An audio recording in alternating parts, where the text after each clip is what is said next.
in terms of your thoughts in the future, are you thinking about integrating your current AI work into your sentiment product? Is that something separate? Or anything else you're thinking about as it relates to AI for the future? As Roger said, the AI will definitely be used in the financial world. I think there's 100, 200,000 human analysts that might be a little concerned about their jobs going forward because of the ability to synthesize so much information so quickly. So I think that's a real threat, employment in the financial industry.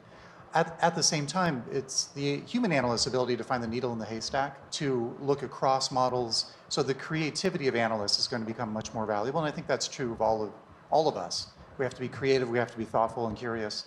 But I also think Peter touched on something important. There's a kind of a philosophical element here where Elon Musk, for example, said that his model, based on looking at videos from the Teslas, was able to learn to read without any input of actual language. So using a large language model input on video, it learned to read and communicate.